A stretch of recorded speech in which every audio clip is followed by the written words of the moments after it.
this is Aaron from Allied. We're going to take a little bit of time today and review a couple of the products that we have. I think we're going to start today with the motorized slider that we have from GVM.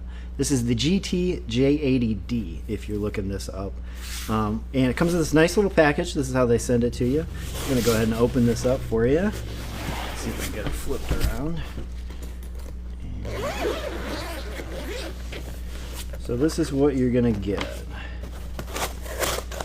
And got a nice little foam piece there. And then that's what it looks like in the kit.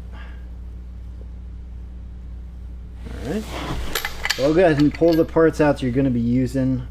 I guess I'll pull everything out that you get and just show it to you. So there's the slider itself. And then a couple of cables you're going to need. A battery. This little Allen wrench, which is important. The remote. And then another cable for that. They give you a battery charger. They give you the adapter to use that battery charger in Europe or wherever you may be. And then we have a bunch of sync cables that are going to work for if you're doing time-lapse work to get this to communicate with your camera. And here is the slider. Now the setup on this is pretty simple. What you're going to do, give yourself a little bit of room on these legs.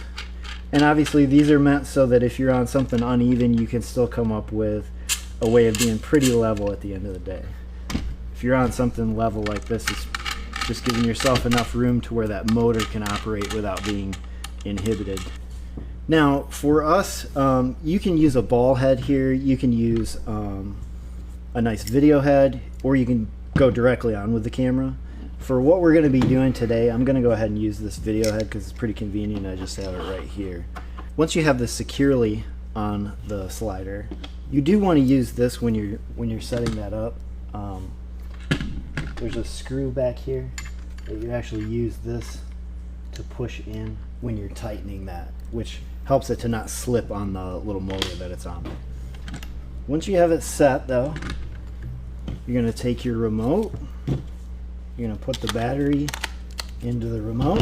You're going to connect this end to the back of the slider.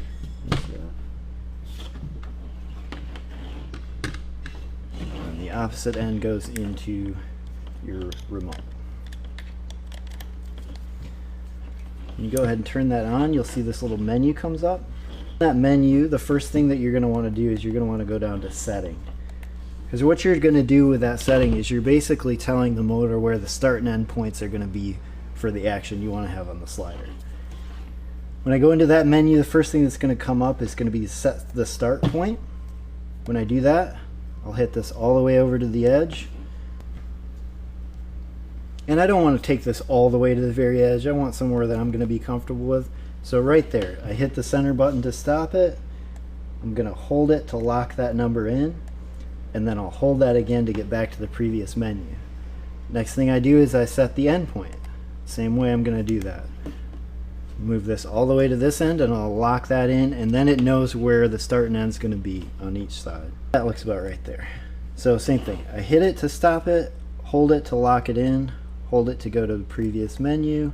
Now I'm going to hold it again to go all the way back to our initial menu. And for this first little tutorial here, we're just going to do the video setup for it. I'm not going to get into the time-lapse part of it yet.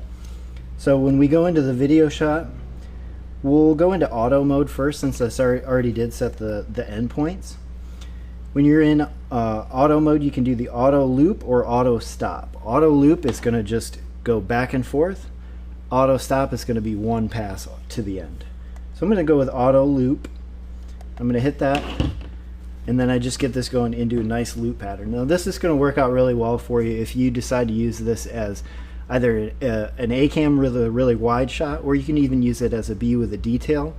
That you can have an interview going and be running one camera and just have this giving you a nice little bit of motion on the other side. And as you can see, I'm not doing anything to this right now. It's just slowly going back and forth between the start and end points that I had originally set. which is cool. This is good enough. This is exciting. This is fun to have. This would be worth the price of admission if this was all it did. But the really cool part about this product that really for us takes it to that next level, I'm just going to go ahead and stop it here, is you have the control of what your angle looks like as well. So if I'm right here and I decide I want this end of that travel, and I just moved that little channel to the back here, and you saw how it turned the angle of that. So I'm going to see how this is actually doing a nice pivot for me as I move along. Once I get to this other edge, I can decide how I want that to resolve itself, again by just moving this channel front to back.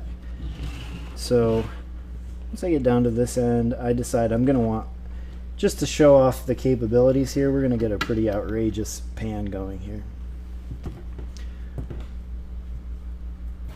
Now and then the other setup with this is if you wanted to have a subject that was in dead center and then you wanted to have a nice little pan on that, you can set this channel on a little bit of an angle going this way, and it'll come up with this nice loop of panning on a center framed subject.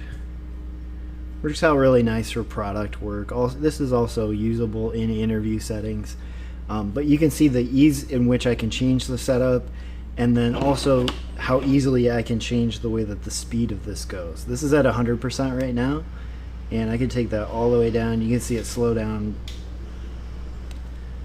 That's 30% right there, which works out really well if you just want to add that little bit of motion to your shots. So far for us, utilizing this GVM GT-J80D has been a real joy. It's been real easy to work with, and it's brought a little bit of sophistication to some of our productions that we've really appreciated.